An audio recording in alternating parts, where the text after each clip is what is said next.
అందరికీ నమస్కారం. వాజీ వార్తలకి స్వాగతం. ముందుగా ఈనాటి ముఖ్యాంశాలు.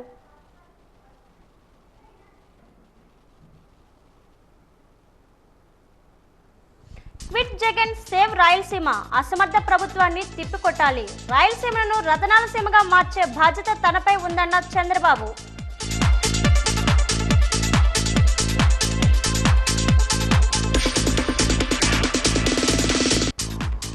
రీపోలింగ్ కు అవకాశం ఇవ్వకుండా ఎన్నికలు నిర్వహించాలి. పగడ్బందీగా ఎన్నికలు నిర్వహించాలని అధికారులను ఆదేశించిన జిల్లా కలెక్టర్ నాగలక్ష్మి.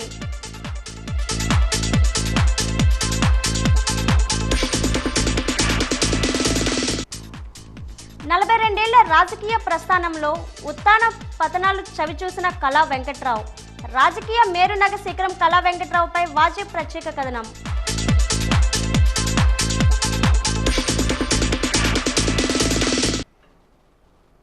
ఇప్పుడు పూర్తి వివరాలు పరిశీలిద్దాం. జగన్ ఇంటికి పోవడం ఖాయమని తెదేపా అధినేత చంద్రబాబు నాయుడు అన్నారు. 5 ఏళ్ల రాయలసీమకు ఏం చేశారో చెప్పాలని సవాళ్లు విసిరారు. పొద్దుటూరు ప్రజాగళం ప్రచార సభలో చంద్రబాబు ప్రసంగించారు. జగన్కు రాయలసీమ అంటే హింస, హత్య రాజకీయాలు. తెలుగుదేశం పార్టీ రాయలసీమ అంటే నీళ్లు, ప్రాజెక్టులు, పరిశ్రమలు. రైతును రాజు చేయడం తెదేపా సంకల్పం. పులివెందుల ప్రజలు కూడా జగన్ను నమ్మేది లేదంటున్నారు. విపరీతమైన మార్పు వచ్చింది, ట్రెండ్ మారింది. వైకాపా బెండు తీస్తారు. వైకాపా నేతల దాడులను టీడీపీ కార్యకర్తలు భయపడలేదు. కడపకు స్టీల్ ప్లాంట్ వచ్చి ఉంటే వేల మందికి ఉద్యోగాలు వచ్చేవి. శంకుస్థాపనలు కాదు, ప్రారంభోత్సవాలు జరగాలి. రాయలసీమకు మేం కియా మోటార్స్ తీసుకొచ్చాం. కరువు సీమలో తయారైన 12 లక్షల కార్లు ప్రపంచంలో పరిగెడుతున్నాయి. నా బ్రాండ్ కియా మోటార్స్ తేవడం, జగన్ బ్రాండ్ వేసిన స్టీల్ ప్లాంట్కు మళ్లీ శంకుస్థాపన చేయడం. పరిశ్రమలు తేకపోగా ఉన్నవాటిని తరిమేశారు. ఈ 5 ఏళ్ల రాయలసీమలో ఒక్క కంపెనీ అయినా వచ్చిందా? రాయలసీమను రతనాల సీమగా మార్చే బాధ్యత నాది. క్విట్ జగన్, సేవ్ రాయలసీమ నినాదం కావాలి. ఈ అసమర్థ అవినీతి ప్రభుత్వాన్ని తరిమి కొట్టాలి అని చంద్రబాబు పిలుపునిచ్చారు.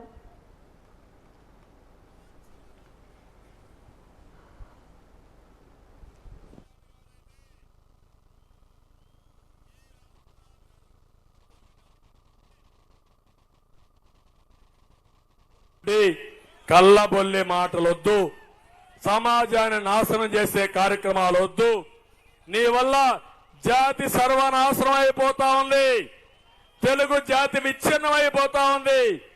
ఒకప్పుడు నేను మన పిల్లల్ని కంప్యూటర్ నేర్పించి, ఐటీ నేర్పించి ప్రపంచం అంతా పంపిస్తే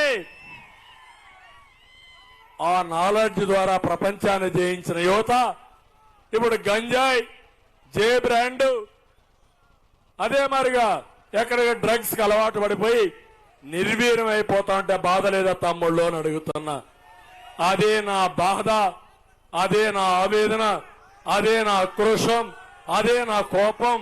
అందుకే మంచి ఎండలో మీటింగ్ పెడితే నాతో సమానంగా మీరు కూడా వచ్చారంటే మీలో ఉండే ఆవేదన కనపడస్తా ఉంది, బాధ కనపడస్తా ఉంది, ఈ ప్రభుత్వం పైన కోపం కనపడస్తా ఉంది. తమిళలో ఇవే కాదు, ప్రతి ఒక్క కుటుంబం నాశనం అయిపోయిందా? ప్రతి ఒక్క వ్యక్తి నష్టపోయాడా? ప్రతి ఒక్క గ్రామం నష్టపోయిందా? ఇచ్చేది 10 రూపాయలు, ఎడమ చేతితో 10 రూపాయలు ఇచ్చి 10 రూపాయలు ఇస్తున్నానని 30 రూపాయల పబ్లిసిటీ సాక్షి పేపర్లో, సాక్షి టీవీలో వేసుకుంటూ కూర్చుంటారు. కానీ ఒక్క విషయం చూడండి, మీ దగ్గర నుంచి లాగేసిన డబ్బులు 100 రూపాయలు, ఇచ్చేది 10, దోచేది 100. అవునా కాదా అని మిమ్మల్ని అడుగుతున్నా.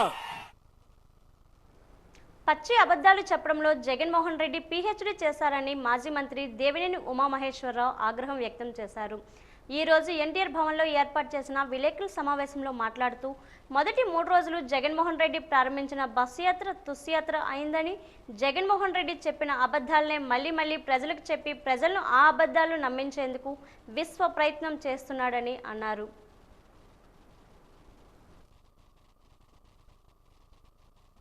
నువ్వు బయలుదేరగానే బస్సు యాత్ర తుస్యాత్ర అయినప్పుడే ఇవాళ నీకు ఈ వాస్తవాలన్నీ బోధపడి నువ్వు మాట్లాడే మాటల్లో నైరాశ్యం కనపడతా ఉంది. ఓడిపోతామనే భయం నీ కళ్ళల్లో కనపడతా ఉంది, నీ మాటల్లో వినపడతా ఉంది. ఇవాళ వాటికి సమాధానం చెప్పే పరిస్థితి లేదు. కోడికత్తి సీనుని 5 ఏళ్ళు జైల్లో పెట్టి ఇవాళ ఆ డ్రామాలన్నీ కూడా అయిపోయినాయి. మళ్ళీ చెప్పిన మాటలే, చెప్పిన అబద్ధాలు పెట్టుకొని దేవుడు అని చెప్పి మాట్లాడుతూ ఉన్నావు. ఇవాళ చంపిన ముద్దాయిలు నీ పక్కన ఉన్నారు, చంపించిన వాళ్ళు నీ పక్కన ఉన్నారు. అర్ధరాత్రి సమాచారం, తెల్లవారుజాము సమాచారం నీ దగ్గర ఉంది. కానీ ఇవాళ మాయ మాటలు చెప్పి ప్రజలను నమ్మించి ఇన్సైడర్ ట్రేడింగ్ అని తప్పుడు కేసులు పెట్టి అమరావతి రైతుల మీద వాళ్ళ ఉసురంతా కూడా తగిలి ఇవాళ అమరావతి రైతులు పెట్టిన కన్నీళ్లు, వాళ్ళ మీద పెట్టిన కేసులు, వాళ్ళని రైతాంగాన్ని, రైతు కూలీల్ని వాళ్ళ మీద SC ST కేసులు పెట్టి వాళ్ళని జైల్లో పెట్టి వాళ్ళ ఉసురు తీసుకున్న విధానం అంతా కూడా నీ ప్రభుత్వాన్ని తరిమి కొట్టడానికి సిద్ధంగా ప్రజలు ఉన్నారు. హాయిలాండ్ అన్నావు, భూములు కొట్టేశానన్నావు. ఏమైంది హాయిలాండ్?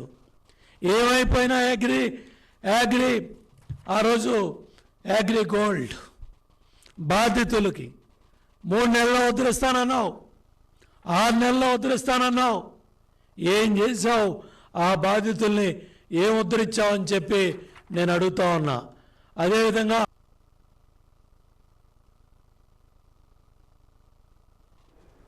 వచ్చే ఎన్నికల్లో గెలిపే లక్ష్యంగా ముందుకు వెళ్తున్న టీడీపీ, జనసేన, బీజేపీ కూటమి నేతలు అధికార నేతలపై విమర్శ అస్త్రాలు సంధిస్తున్నారు.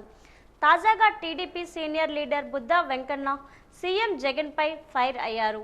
ఈ ఎన్నికల తర్వాత వైసీపీకి తెలంగాణలో బీఆర్ఎస్కు పట్టిన గతే పడుతుందని మండిపడ్డారు.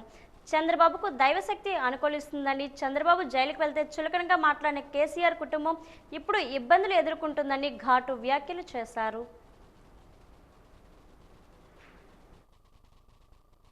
జగన్మోహన్ రెడ్డి పేదలకి కావాల్సినటువంటి స్కీములు పెట్టిందే ఈ భారతదేశంలో చంద్రబాబు నాయుడు గారు. ఒకటి గుర్తుపెట్టుకో, ఈ రాష్ట్రంలో కాదు, అన్న ఎన్టీ రామారావు గారు కొన్ని పథకాలు తీసుకొస్తే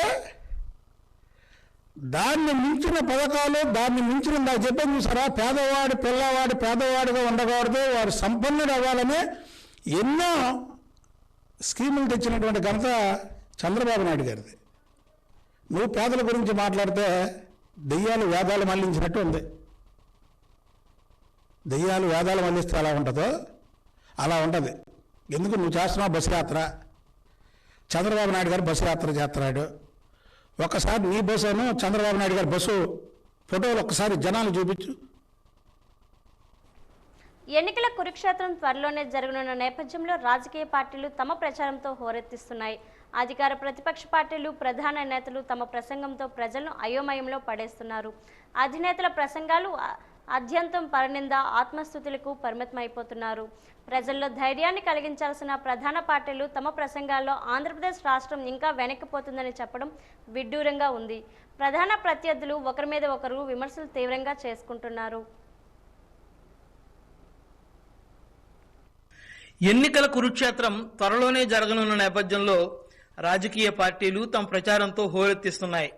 అధికార ప్రతిపక్ష పార్టీల ప్రధాన నేతలు తమ ప్రసంగాలతో ప్రజలను డైలమాలో పడేస్తున్నారు. ప్రసంగాల ఆద్యంతం పరనింద, ఆత్మస్థితులకు పరిమితమైపోతున్నాయి. ప్రజల్లో ధైర్యాన్ని కలిగించాల్సిన ప్రధాన పార్టీలు తమ ప్రసంగాలలో ఆంధ్రప్రదేశ్ రాష్ట్రం ఇంకా వెనక్కిపోతుందని చెప్పడం విడ్డూరంగా ఉంది. ప్రధాన ప్రత్యర్థులు ఒకరి మీద ఒకరు విమర్శలు తీవ్రంగానే చేసుకుంటున్నారు. ఒకరి గుట్టు మరొకరు విప్పుతున్నారు. ఇద్దరూ తమ గొప్పతనం గురించి చెబుతూనే ప్రత్యర్థి తప్పులు కూడా ఎత్తి చూపిస్తున్నారు. రాయలసీమ గడ్డ మీద రసవత్తరమైన రాజకీయం సాగుతోంది. మేమంతా సిద్ధమనే పేరుతో జగన్ భారీ బహిరంగ సభలు నిర్వహిస్తున్నారు. అదే సమయంలో చంద్రబాబు ప్రజాగళం పేరుతో రోడ్ షోలు, సభలతో ప్రచారం చేస్తున్నారు. ఈ సందర్భంగా ఇద్దరు నేతల ఉపన్యాసాలలో ఉన్నదొక్కటే, ఆత్మస్థుతి, పరనింద. తమ గురించి బాగా చెప్పుకోవటం, ఎదురుపక్షాన్ని ఘాటుగా విమర్శించడం. చంద్రబాబునే తీసుకుంటే ఆయన జగన్ 5 ఏళ్ల పాలనను చీకట పాలనగా అభివర్ణిస్తున్నారు. ఒక్క ఛాన్స్ అంటూ ఇస్తే ఏకంగా 30 ఏళ్ల పాటు రాష్ట్రాన్ని వెనక్కి నెట్టారని నిందించారు. ఆంధ్రప్రదేశ్ రాష్ట్రం పాతాళానికి వెళ్లిపోయిందని బాబు ప్రతి సభలో చెబుతున్నారు. పరిశ్రమలు లేవు, అభివృద్ధి లేదు, ఉపాధి లేదు, ఏమీ లేదు.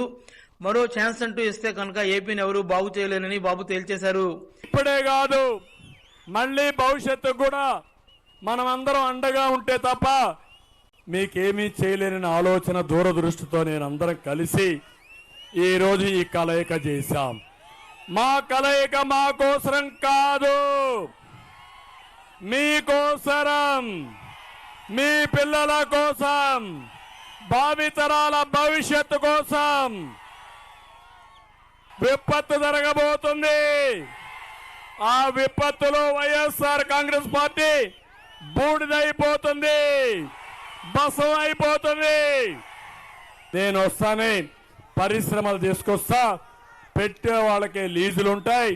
మీ భవిష్యత్తుకి బంగారు భవిష్యత్తు చేసి ప్రతి ఒక్క తమ్ముడికి ఉపాధి ఇచ్చే బాధ్యత మాదని మీ అందరికీ హామీ ఇస్తున్నా. జగన్ విషయానికి వస్తే తనకంటే వయసులో ఎంతో పెద్దవారైన చంద్రబాబు ఏలుబడిలో ఏపీ బాగుపడిందా అని ప్రశ్నిస్తున్నారు. 5 ఏళ్ల కాలంలో తాను ఏపీలో ప్రతి రంగంలో విప్లవాత్మక మార్పులు తీసుకుని వచ్చానని చెప్పుకుంటున్నారు.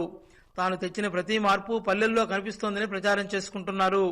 ఈ ఎన్నికల్లో ఎవరికి ఓటు వేయాలో మీ కుటుంబ సభ్యులతో ఒకసారి మనస్ఫూర్తిగా మాట్లాడి అందరూ కలిసికట్టుగా ఓ నిర్ణయం తీసుకోండి.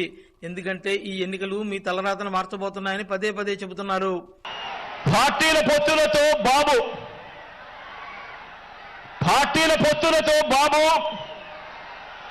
ప్రజలే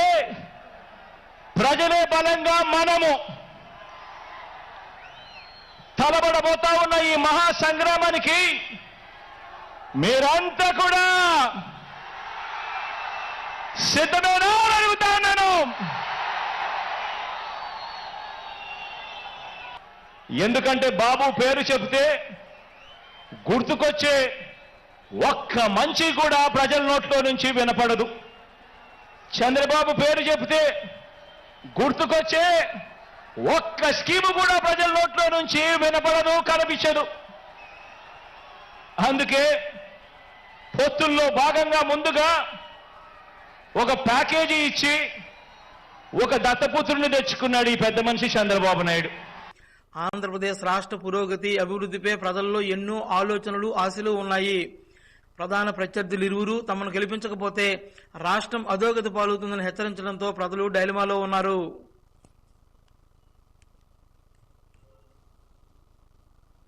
రీపోలింగ్ కు అవకాశం లేకుండా ఎన్నికలు నిర్వహించాలని ఎన్నికల అధికారులకు జిల్లా కలెక్టర్ ఎస్ నాగలక్ష్మి ఆదేశించారు. బొబ్బిలి గురుకుల పాఠశాలలో ఎన్నికల అధికారులకు శిక్షణ ఇచ్చారు. ఈ సందర్భంగా ఆమె మాట్లాడుతూ ఎన్నికల నిర్వహణలో అప్రమత్తంగా ఉండకపోతే తీవ్ర పరిణామాలు ఎదుర్కోవాల్సి వస్తుందన్నారు. అతి సమస్యాత్మక పోలింగ్ కేంద్రాల్లో పగడ్బందీగా ఎన్నికలు నిర్వహించాలన్నారు. దొంగ ఓట్లు వేసేందుకు ఆస్కారం ఇవ్వకుండా ఎన్నికలు నిర్వహించాలని కోరారు. శిక్షణను సద్వినియోగం చేసుకోవాలన్నారు. పీఓ అందుబాటులో లేకపోతే ఏపీఓలే పీఓ బాధ్యత వహించాలన్నారు. ప్రతి పోలింగ్ కేంద్రంలో మాక్ పోలింగ్ నిర్వహించాలన్నారు. ప్రభుత్వ ఉద్యోగులు ఏజెంట్లుగా ఉండకూడదన్నారు. వాలంటీర్లను పోలింగ్ కేంద్రాల్లోకి అనుమతి ఇవ్వకూడదన్నారు. ఎన్నికలు సజావుగా నిర్వహించేలా చూడాలన్నారు. So, ESARI Election Commission has clearly told that there should be no repoll.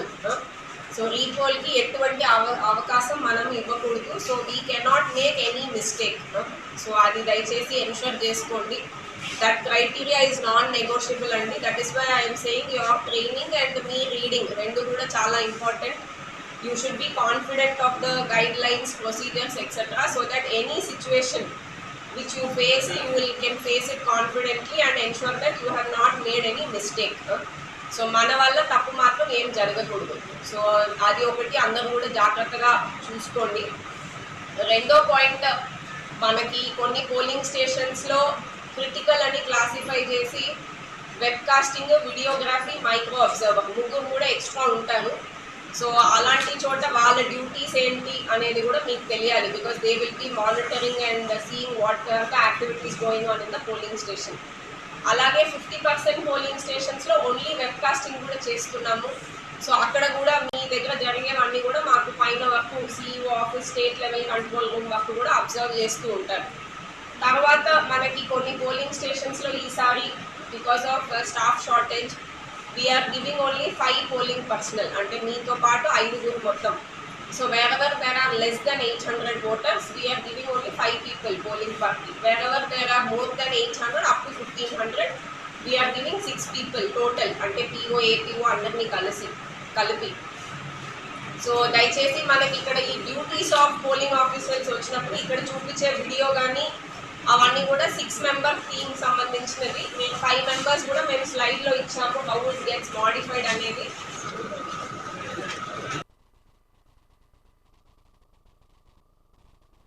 పట్టణ ప్రాంతాల్లో ఓటు హక్కు వినియోగించుకుంటున్న వారి శాతం తక్కువగా ఉంటుందని, దీంతో పాటు యువత కూడా ఓటు వేసేందుకు ఆసక్తి చూడడం లేదని, ఈ వర్గాల వారు వచ్చే సాధారణ ఎన్నికల్లో పెద్ద ఎత్తున ముందుకు వచ్చి తమ ఓటు హక్కు వినియోగించుకోవాలని Vizianagaram joint collector K Karthik విజ్ఞప్తి చేశారు. నగరంలోని యువ ఓటర్లు పట్టణ ప్రజలకు ఓటు హక్కు వినియోగించుకోవాల్సిన ఆవశ్యకతపై అవగాహన కల్పించే నిమిత్తం ఎన్నికల సంఘం ఆధ్వర్యంలో స్వీప్ కార్యక్రమంలో భాగంగా నిర్వహించిన 2 కిలోమీటర్ల పరుగులో పాల్గొన్నారు. స్థానిక కోట జంక్షన్ నుండి ప్రారంభమైన రాజీవ్ స్టేడియం వరకు జరిగిన పరుగులో ట్రైనీ సహాయక collector B Sahadith Venkat Trivinag, municipal commissioner M Mallaiah Naidu, housing project director Srinivas, జిల్లా క్రీడల అధికారి వెంకటేశ్వరరావు, నెహ్రూ యువజన కేంద్రం అధికారి ఉజ్వల్ తదితరులు ఈ పరుగులో పాల్గొన్నారు.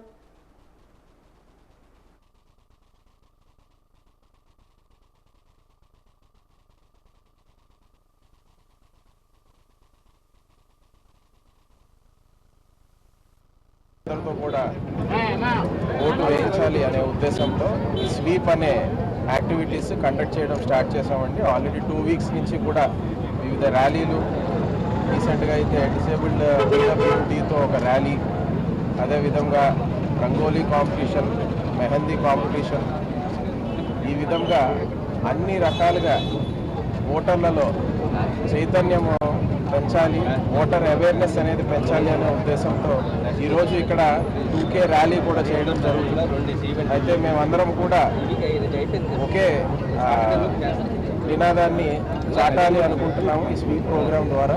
That is nothing like voting, I will vote for sure. So vote హక్కు ఉన్న ప్రతి ఒక్కరు కూడా తప్పనిసరిగా వాళ్ళ ఓటు వినియోగించుకోవాలి అనేది తెలియజేయడానికి అన్ని రకాల సెక్షన్స్ ఆఫ్ సొసైటీ అండి. ఈరోజు యూత్ అందరితో కూడా, ఎస్పెషల్లీ ఫ్రెష్గా ఎన్రోల్ అయిన ఓటర్స్ వాళ్ళందరినీ కూడా డెఫినెట్లీ వాళ్ళ ఓటు హక్కు వినియోగించుకోవాలి అనే సిగ్నల్ స్ట్రాంగ్గా సెండ్ చేయాలనే ఉద్దేశంతో ఈ ర్యాలీని కండక్ట్ చేస్తున్నాము. రాష్ట్రంలో ముఖ్యమంత్రి వైఎస్ జగన్మోహన్ రెడ్డి చేసిన సంక్షేమ పాలన, స్థానికంగా ఎమ్మెల్యే కోలగట్లు చేసిన నగరాభివృద్ధి, తాము అందించిన సేవలు తమ విజయానికి సోపానాలుగా నిలువనున్నాయని విజయనగరం పార్లమెంటరీ సభ్యులు బెల్లాన చంద్రశేఖర్ అన్నారు. ఈరోజు పడాల్పేట ప్రాంతంలో జరిగిన ఇంటింటి ఎన్నికల ప్రచారంలో కోలగట్లతో కలిసి ఆయన పాల్గొన్నారు. వీరి రాకను పురస్కరించుకొని స్థానికులు పెద్ద ఎత్తున ఆహ్వానం పలికారు. ఈ సందర్భంగా ఆయన మీడియాతో మాట్లాడుతూ, నిత్యం ప్రజలకు అందుబాటులో ఉండేవారిని ప్రజలు ఎన్నుకోవాలని, ఎన్నికలప్పుడే కనిపించే నాయకులను దూరంగా పెట్టాలని అన్నారు. వైసీపీ పాలనలో అందించే సంక్షేమ పథకాల వలన మహిళలు కూడా తమకు భ్రమరథం పడుతున్నారన్నారు. ఈ కార్యక్రమంలో మేయర్ విజయలక్ష్మి, బంగారు నాయుడు, ఆల్తి సత్యకుమారి, నడిపేన శశిభార్గవి తదితరులు పాల్గొన్నారు.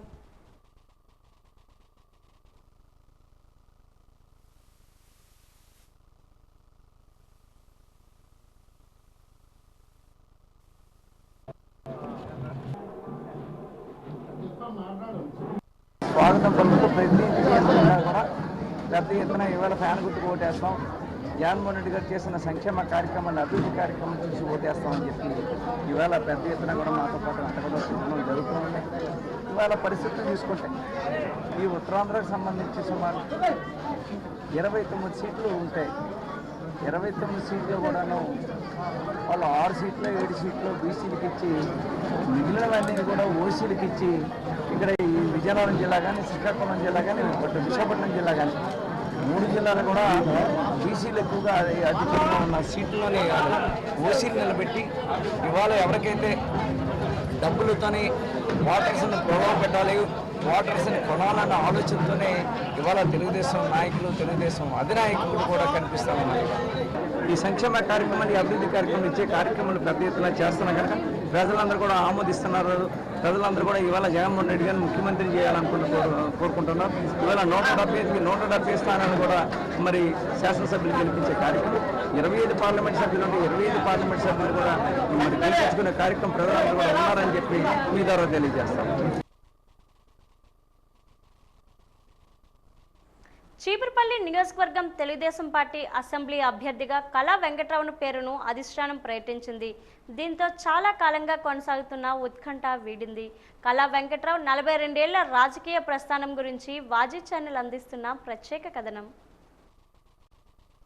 చాలా రోజులుగా దోబూచులాడిన చీపురుపల్లి టికెట్ కళా వెంకట్రావుకు దక్కింది. ఆర్ట్స్లో గ్రాడ్యుయేషన్ పూర్తి చేసి న్యాయశాస్త్రంలో పట్టా సాధించిన కళా వెంకట్రావు ఉన్నత విద్యావంతులు. 70 ఏళ్లు దాటిన కళా వెంకట్రావు తెలుగుదేశం పార్టీ కురువృద్ధులుగా కూడా చెప్పుకోవచ్చు. సూరపనాయుడు అన్నపూర్ణ దంపతులకు జన్మించిన కళా వెంకట్రావు రేగిడి గ్రామానికి చెందినవారు. కళా వెంకట్రావు ఉణుకూరు నియోజకవర్గంలో మొకటం లేని మహారాజుగా ఎదిగారు. 1983లో ఉణుకూరు నియోజకవర్గం నుంచి పోటీ చేసిన కళా వెంకట్రావు తన సమీప ప్రత్యర్థి కాంగ్రెస్ పార్టీ అభ్యర్థి పాలవలస రాజశేఖరంపై 23,000 ఓట్ల భారీ మెజార్టీతో గెలిచి తొలిసారి అసెంబ్లీలో అడుగుపెట్టారు. 1983లో రాష్ట్ర రోడ్డు రవాణా సంస్థ డైరెక్టర్ గాను, ఆంధ్రప్రదేశ్ పర్యాటక శాఖ డైరెక్టర్ గాను సేవలు అందించారు. 1984లో తిరుమల తిరుపతి దేవస్థానం పాలక మండలి సభ్యులుగా వ్యవహరించారు. 1985లో జరిగిన అసెంబ్లీ ఎన్నికల్లో మరోసారి ఉణుకూరు నియోజకవర్గం నుంచి తెలుగుదేశం పార్టీ అభ్యర్థిగా పోటీ చేసి తన సమీప ప్రత్యర్థి కాంగ్రెస్ పార్టీ అభ్యర్థి కెంబూరి ఆనందరావుపై 27,000 ఓట్ల భారీ మెజార్టీతో గెలిచి నియోజకవర్గంపై గట్టి పట్టు సాధించారు. ఎన్టీఆర్ ముఖ్యమంత్రిగా ఉన్న కేబినెట్ లో 2.5 సంవత్సరాల పాటు పురపాలక శాఖ మార్చులుగాను, ఆ తర్వాత వాణిజ్య పనుల శాఖ మార్చులుగాను సేవలు అందించారు. 1988లో రాష్ట్ర హోంమంత్రిగా పనిచేశారు. 1989లో జరిగిన అసెంబ్లీ ఎన్నికల్లో మూడవసారి ఉణుకూరు నుండి పోటీ చేసి తన సమీప ప్రత్యర్థి కాంగ్రెస్ పార్టీ అభ్యర్థి అయిన పాలవలస రాజశేఖరంపై 2,237 ఓట్ల ఆధిక్యంతో విజయబావుట ఎగరవేశారు. 1989లో తిరుమల తిరుపతి దేవస్థానం బోర్డు చైర్మన్ గా వ్యవహరించారు. 1994లో జరిగిన అసెంబ్లీ ఎన్నికల్లో 4వ మారు ఉణుకూరు నుండి పోటీ చేసిన కళా వెంకట్రావు తొలిసారి ఓటమి పాలయ్యారు. ఈ ఎన్నికల్లో కాంగ్రెస్ పార్టీ అభ్యర్థి తన చిరకాల ప్రత్యర్థి పాలవలస రాజశేఖరం చేతిలో 4,258 ఓట్ల తేడాతో అపజయాన్ని చవిచూశారు. 1998లో ఆయన రాజ్యసభకు ఎన్నికయ్యారు. 2004లో జరిగిన అసెంబ్లీ ఎన్నికల్లో మరోమారు ఉణుకూరు నుండి పోటీ చేసి తన చిరకాల ప్రత్యర్థి పాలవలస రాజశేఖరంపై 12,000కు పైగా మెజార్టీతో విజయ పతాకాన్ని ఎగురవేశారు. 2009లో చిరంజీవి ప్రజారాజ్యం పార్టీ పెట్టినప్పుడు తెలుగుదేశాన్ని వీడి ఆ పార్టీలో చేరారు. 2009లో హెచ్ఎల్ నుండి ప్రజారాజ్యం పార్టీ అభ్యర్థిగా పోటీ చేసి ఓటమి పాలవడమే కాక కేవలం 19.7% ఓట్లు మాత్రమే సాధించి 3వ స్థానానికి పరిమితం అయిపోయారు. గుణపాఠాన్ని నేర్చుకున్న కళా వెంకట్రావు తిరిగి తెలుగుదేశం పార్టీలకు వచ్చి 2014 ఎన్నికల్లో హెచ్ఎల్ నుండి పోటీ చేసి తన సమీప ప్రత్యర్థి వైఎస్ఆర్ పార్టీ అభ్యర్థి గొర్రెల కిరణ్ కుమార్ పై 4,740 కోట్ల మెజార్టీతో విజయం సాధించారు. 2014లో రాష్ట్ర ఎన్నికల కమిటీ అధ్యక్షులుగా, ఇంధన శాఖ మార్చులుగా కూడా సేవలు అందించారు. 2015 నుంచి 2021 వరకు తెలుగుదేశం పార్టీ రాష్ట్ర అధ్యక్షుడిగా వ్యవహరించారు.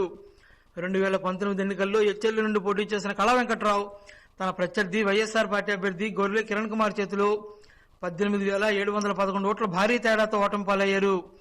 ఆయన ప్రస్తుతం తెలుగుదేశం పార్టీ పాలిట్ బ్యూరో సభ్యులుగా హెచ్ఎల్ నియోజకవర్గ ఇన్ఛార్జిగా ఉన్నారు. ఈసారి చీపురుపల్లి నియోజకవర్గం నుంచి పోటీ చేస్తున్న కళా వెంకట్రావుకు కిమిడి నాగార్జున రూపంలో అసమ్మతి సగా చీపురుపల్లి స్థానిక నాయకుల వద్ద నుండి అసంతృప్తి ఎదుర్కొనున్నారు. అవన్నీ తాత్కాలికమే అయితే మంత్రి బొత్సకు కళా వెంకట్రావుకి మధ్య గట్టి పోటీ తప్పదు.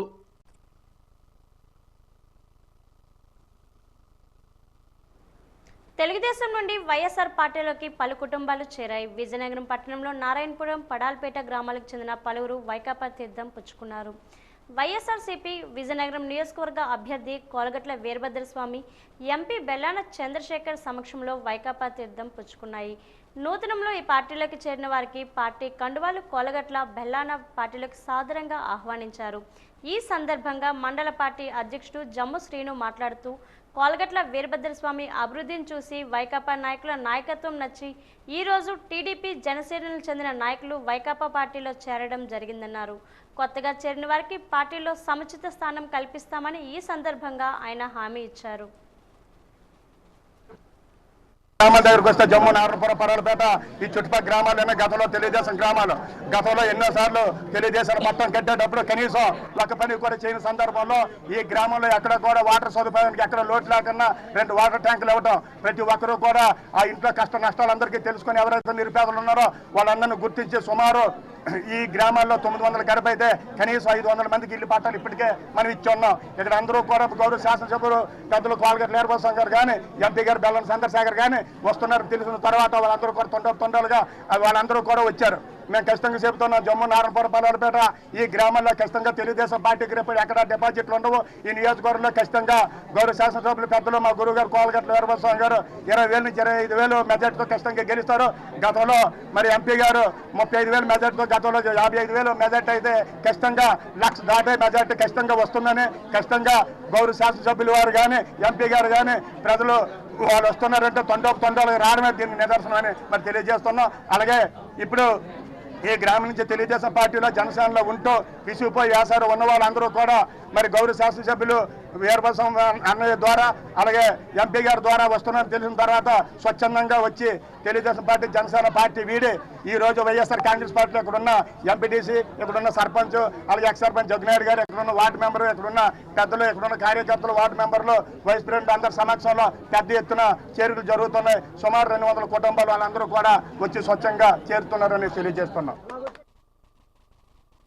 ఆస్తి మరియు ఖాళీ స్థలంలో పన్నులపై ప్రభుత్వం ఇచ్చిన వడ్డీ అవకాశాన్ని పలువురు సద్వినియోగం చేసుకోవడం అభినందనీయమని నగరపాలక సంస్థ కమిషనర్ ఎం మల్లయ్య నాయుడు అన్నారు. ఈ రోజు నగరపాలక సంస్థలో ప్రత్యేక కౌంటర్ను ఆయన పరిశీలించారు. అనంతరం పన్ను చెల్లించేందుకు వస్తున్న వారి కనీస సౌకర్యాలు కల్పించాలని సిబ్బందికి సూచించారు.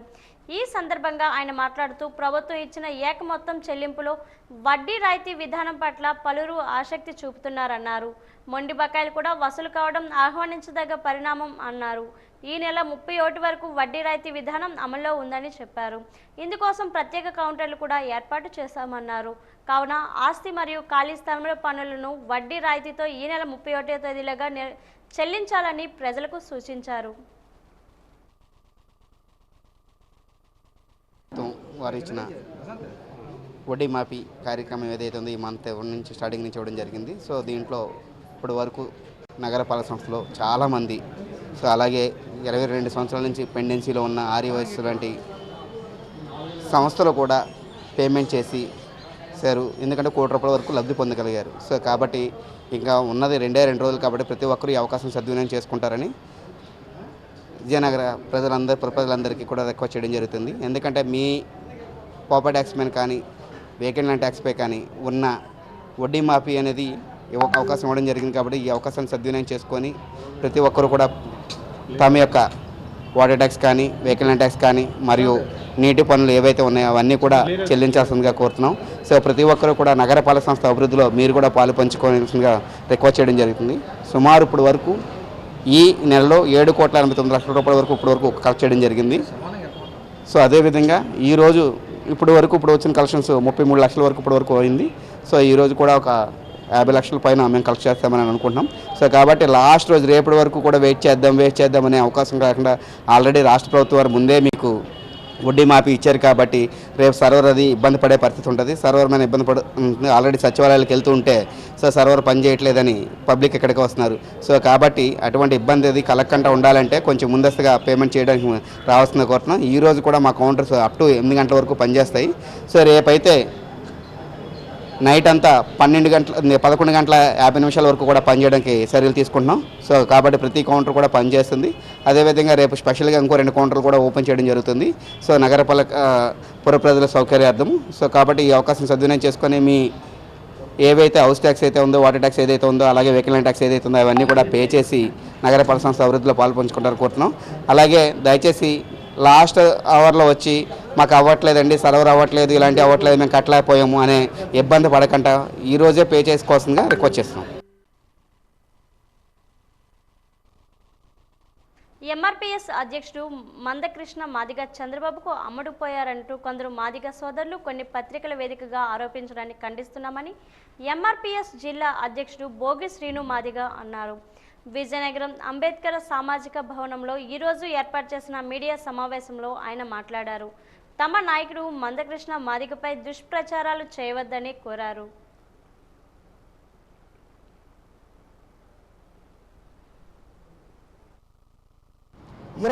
మంది మాదిగ సంఘ నాయకులు ప్రెస్ మీట్ పెట్టి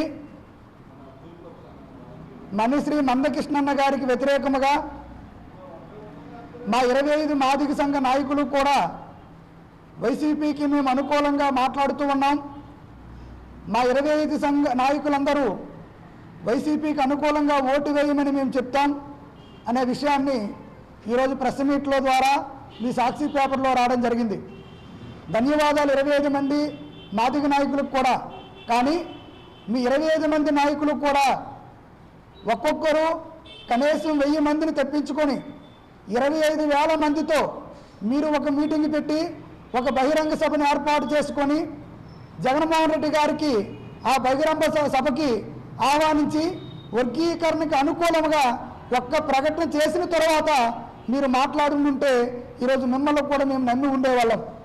కానీ మీరు మాట్లాడిన తీరు ఎట్లా ఉంది అంటే ఆయన మాదిగుడి పేరు ఎత్తడు, మాదిగులకు వర్గీకరణకు అనుకూలంగా మాట్లాడు. ఒకవేళ అసెంబ్లీ సీట్లు కేటాయించినప్పుడు 10 మాత్రమే కేటాయిస్తాడు, మిగిలినటువంటివన్నీ మాలలకే కేటాయిస్తాడు. ఇక్కడ రెల్లులకు కానీ లేదా మాదిలకు కానీ సముచిత స్థానాన్ని ఎప్పుడు ఇవ్వడు. కానీ మీరు మాత్రం ఆయనకు సపోర్ట్ చేస్తానంటారు, ఓటు వేయమని చెప్తారు. తెలుగుదేశం జనసేన నిరాదరణకు గురై వైసీపీ తీర్థాన్ని పుచ్చుకుంటున్నామని 12వ డివిజన్కు చెందిన పలువురు వెల్లడించారు. ఈ మేరకు కూటమికి చెందిన 50 కుటుంబాల వారు వైఎస్ఆర్ కాంగ్రెస్ పార్టీలో డిప్యూటీ స్పీకర్ కోలగట్ల వీరభద్రస్వామి సమక్షంలో చేరారు. ఈ సందర్భంగా వారందరికీ పార్టీ కండువాలను వేసి కోలగట్ల సాదరంగా ఆహ్వానించారు. ఆయన నివాసంలో ఏర్పాటు చేసిన సమావేశంలో కూటమికి చెందిన పలువురు వైసీపీ తీర్థాన్ని పుచ్చుకొని కోలగట్ల గెలుపుకు సంపూర్ణ మద్దతు ఇస్తామని ప్రకటించారు. ఈ సందర్భంగా ఫ్లోర్ లీడర్ ఎస్వివి రాజేష్ మాట్లాడుతూ ప్రజలకు ఎటువంటి కష్టం ఎదురైనా కోలగట్ల అండగా ఉంటారని భరోసా ఇచ్చారు. నిరంతరం ప్రజలకు అందుబాటులో ఉండే వ్యక్తిగా ఎనీటైమ్ సర్వీస్ అనే నినాదంతో సేవలు అందిస్తున్నారన్నారు.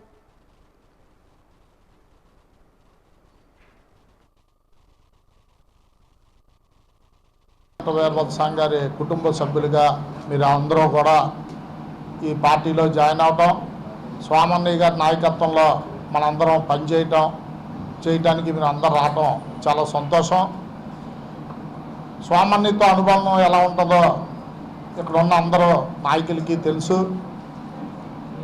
మీకు కూడా ఎప్పుడు ఏ ఇబ్బంది ఉన్నా సరే వార్డు కార్పొరేటర్ దగ్గర నుండి మరి వార్డు నాయకుల వరకు అందరం కూడా మీకు అందుబాటులో ఉండి మీకు పనులు చేస్తామని మరి తెలియజేసుకుంటూ, మరి ఎవరన్నా ఏదన్నా చిన్న ఇబ్బందులు ఉన్నా మన నాయకుల దృష్టిలో పెట్టి మీ ఇబ్బందులన్నీ కూడా మరి మీ సమస్యల పరిష్కారానికి మా దృష్టిలో పెడితే ఎమ్మెల్యే దృష్టిలో పెట్టి ఆ సమస్యలన్నీ పరిష్కారం చేస్తామని ఈ సందర్భం తెలియజేసుకుంటూ, తెలుగుదేశం పార్టీ నుండి జనసేన నుండి జాయిన్ అవుతున్న మీ అందరికీ అభినందనలు శుభాకాంక్షలు తెలియజేసుకుంటూ, మీకు ఎప్పుడు ఎల్లవేళ అందుబాటులో ఉంటూ స్వామిని నాయకత్వంలో మనందరం కూడా పనిచేద్దామని, స్వామిని గెలిపించుకుందామని ఈ సందర్భంగా తెలియజేసుకుంటూ, ఇప్పుడు జనసేన పవన్ కళ్యాణ్ ఆశయ సాధనకు పనిచేస్తామని జనసేన రాష్ట్ర కార్యక్రమాల నిర్వహణ కమిటీ కార్యదర్శి బాబు పాలూరి అన్నారు. బొబ్బిలి జన సైనికుల నిలయంలో విలేకరులతో మాట్లాడుతూ జనసేన పవన్ కళ్యాణ్ ఆశయ సాధనకు పనిచేస్తే తనపై తప్పుడు ఆరోపణలు చేయడం అన్యాయమన్నారు. బొబ్బిలి, పార్తిపురం, కురుపాం, సాలూరు ప్రాంతాల్లో తాము చేస్తున్న కార్యక్రమాలకు స్పందన వచ్చి మంచి గుర్తింపు రావడంతో సహించలేక తప్పుడు ఆరోపణలు చేస్తున్నారన్నారు. స్థానికంగా నిర్వహిస్తున్న కార్యక్రమాలకు నియోజకవర్గ ఇన్ఛార్జి సమాచారం ఇవ్వడం లేదన్నారు. విభజించు పాలించు పద్ధతిలో పని చేస్తున్నారన్నారు. బేబీ నాయన గెలుపుకు ఐక్యంగా పనిచేస్తామని అన్నారు. ఈ రోజు వరకు కూడా పార్టీ పెట్టిన దగ్గర నుంచి ఈ రోజు వరకు కూడా ఎవరి దగ్గర నుంచి కూడా నయా పైసా కూడా తీసుకోకుండా పనిచేస్తున్న పార్టీ జనసేన పార్టీ. మా నాయకత్వం ఏ కార్యకర్తకు కూడా 100 రూపాయలు ఇచ్చి 200 ఇచ్చి మందు ఇచ్చి ఇక్కడ తీసుకురావడం లేదు. ప్రజలు తన మద్దతుదారుల అభిప్రాయం ప్రకారమే నడుచుకుంటారని తెలుగుదేశం పార్టీ యువ నాయకులు గొంప కృష్ణ పేర్కొన్నారు. ఈ రోజు ఏర్పాటు చేసిన నియోజకవర్గంలో తన కార్యాలయంలో ఏర్పాటు చేసిన విలేకరుల సమావేశంలో మాట్లాడుతూ నియోజకవర్గ సమస్యలు, ఇక్కడ కార్యకర్తలకు జరుగుతున్న అన్యాయాల విషయంపై టీడీపీ జాతీయ ప్రధాన కార్యదర్శి నారా లోకేష్తో కూలంకషంగా చర్చించామని, ఈ విషయంపై పెద్దాయనతో మాట్లాడి 2 రోజుల్లో పరిష్కరిస్తామని టీడీపీ జాతీయ ప్రధాన కార్యదర్శి లోకేష్ భరోసా ఇచ్చినట్లు చెప్పారు. తాను ఇప్పటికీ 100% ఇండిపెండెంట్గా పోటీ చేసేందుకు సిద్ధంగా ఉన్నానని, దీనిపై ప్రజలు అభిమానులు ఎటువంటి అపోహలు నమ్మొద్దు అని గొంప కృష్ణ పేర్కొన్నారు.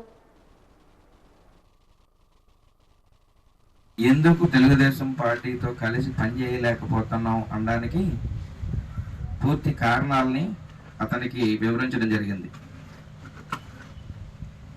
మీకు అందరికీ తెలుసు, నేను వచ్చిన రోజు నుంచి మేము కానీ మా నాయకులు కానీ మేమందరం ఒకే మాట మీద ఉన్నాం.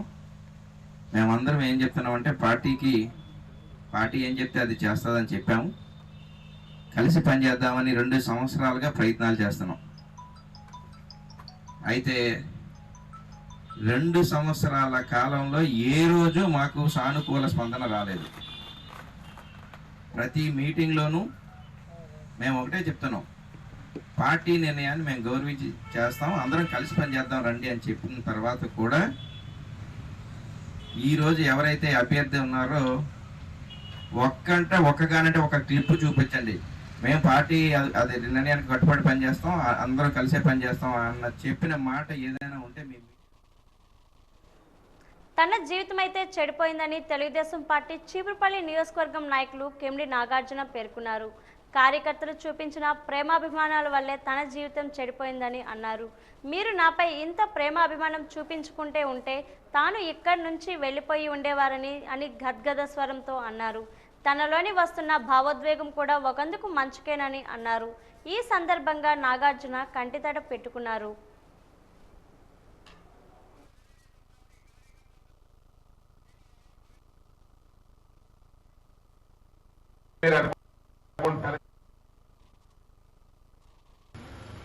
నా జీవితం అయితే చెడింది.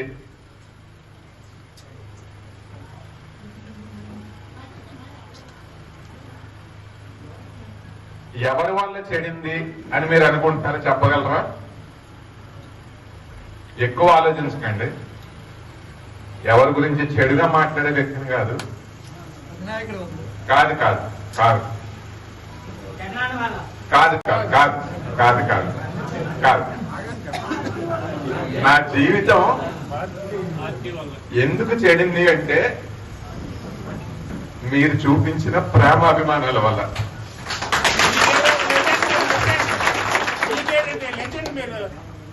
అది మీరు చూపించకుండా ఉంటే నేను వెళ్ళిపోయేవాడినేమో.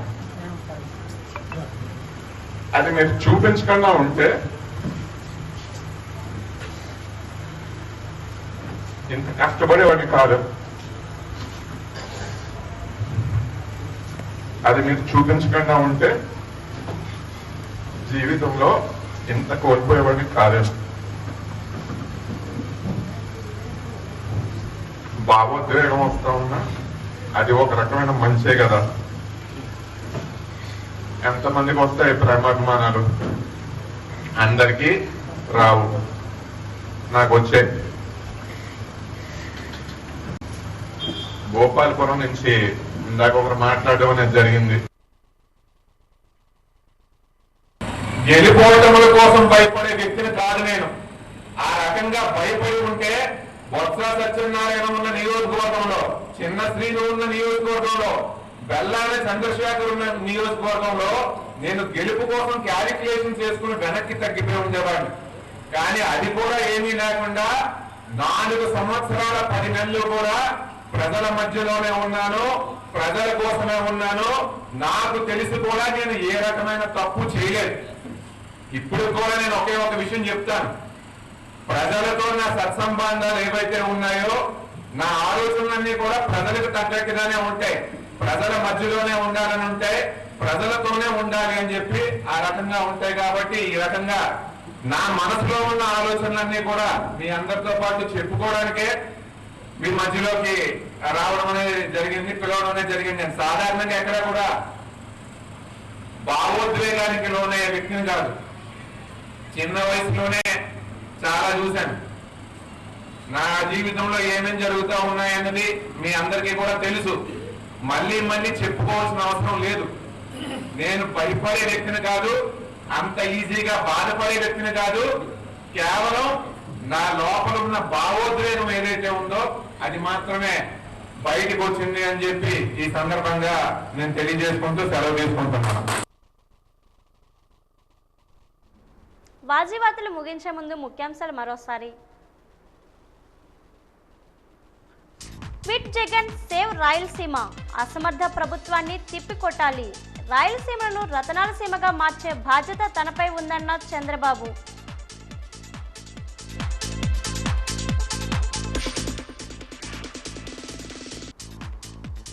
రీపోలింగ్ కు అవకాశం ఇవ్వకుండా ఎన్నికలు నిర్వహించాలి. పగడ్బందీగా ఎన్నికలు నిర్వహించాలని అధికారులు ఆదేశించిన జిల్లా కలెక్టర్ నాగలక్ష్మి.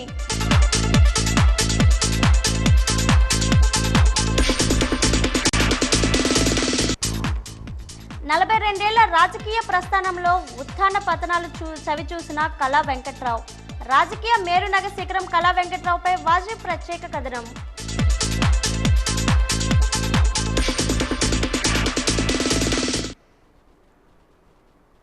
వాజీవార్తలు ఇంతతో సమాప్తం. నమస్కారం.